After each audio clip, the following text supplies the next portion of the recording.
নমস্কার বন্ধুরা, প্রধানমন্ত্রী কিষাণ সম্মান নিধি যোজনায় এবার কিন্তু আপনার আধার কার্ডের নামের সঙ্গে অবশ্যই যে নাম রেজিস্ট্রেশন করেছেন পিএম কিষাণে তা এক হতে হবে। না হলে আপনি প্রধানমন্ত্রী কিষাণ সম্মান নিধি যোজনার লাভ পাবেন না, অর্থাৎ বছরে 3টি কিস্তিতে 6,000 টাকা থেকে আপনি বঞ্চিত হবেন। এই নিয়ম যে নতুন করে এসেছে তা কিন্তু নয়। পিএম কিষাণ সম্মান নিধি যোজনায় অনেক উপভোক্তার নাম এ কারণেই বাতিল হয়েছে, কিংবা তারা বর্তমানে টাকা পাচ্ছেন না, তাদের সমস্যার সমাধানও করতে পারছেন না। তো এই ধরনের সমস্যা যদি কারো থেকে থাকে তিনি কিভাবে সমাধান করবেন? আর প্রধানমন্ত্রী কিষাণ সম্মান নিধি যোজনায় নাম এন্ট্রি করতে গিয়ে যদি আধার কার্ড ছাড়া অন্য কোনো ডকুমেন্টস দেখে রেজিস্ট্রেশন করা হয়, সেক্ষেত্রে দেখা যায় পিএম কিষাণের রেজিস্ট্রিকৃত নামের সঙ্গে আধারের নাম মিলছে না। আর এমনিতেই প্রধানমন্ত্রী কিষাণ সম্মান নিধি যোজনায় প্রক্রিয়াগুলো একটু জটিল হওয়ার ফলে, তাছাড়াও ব্লকের কৃষি অধিকর্তার হাতে সমস্ত ক্ষমতা না থাকার ফলে অনেক ক্ষেত্রে অনেক কিছু সংশোধন করার সমস্যা হয়। তো আপনারা যারা নতুন ফর্ম ফিল আপ করতে চাইছেন তারা অবশ্যই এই বিষয়টা মাথায় রাখবেন, এবং এর কারণে যে সমস্যাগুলো তৈরি হয় সেই সম্পর্কে আজকের ভিডিওতে যেমন জানাবো, আপনি কিভাবে সমাধান করতে পারবেন সেই সম্পর্কেও জানাবো। তাই ভিডিওটি শেষ পর্যন্ত দেখার জন্য অনুরোধ করব।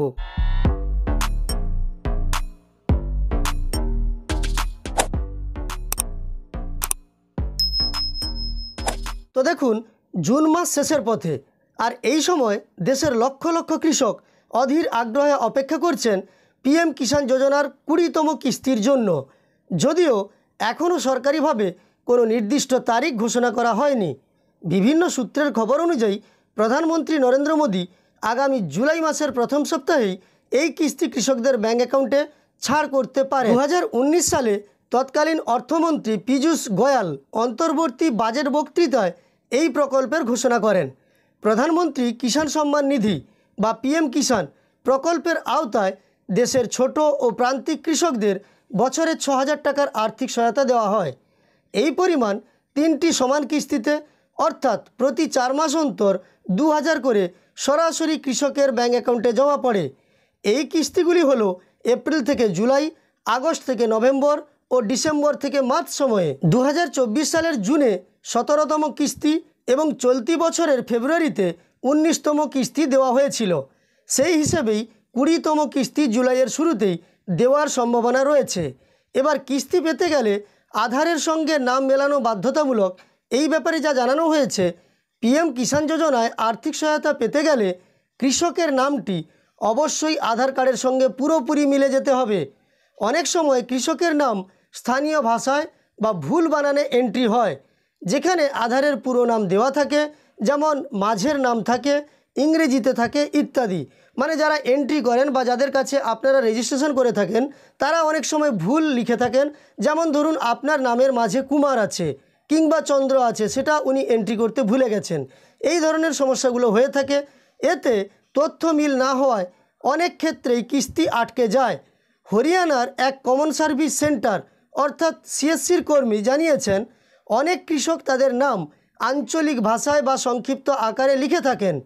আধারে যদি পুরো নাম থাকে তাহলে সিস্টেমে তা মেলাতে সমস্যা হয় এবং কিস্তি রিজেক্ট হয়।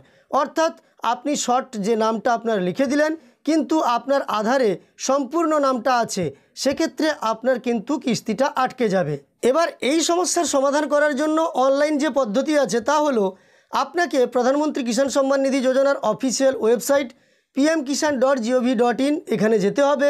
ফার্মার কর্নারে যেতে হবে, সেখানে আপডেশন অফ রেজিস্টার্ড ফার্মার বলে যে অপশান আছে সেই অপশানে আপনাকে ক্লিক করতে হবে। তারপর আপনাকে আপনার আধার নম্বর ও ক্যাপচা দিতে হবে এবং সঠিক নাম যা আধারে আছে তা দিয়ে সাবমিট করতে হবে।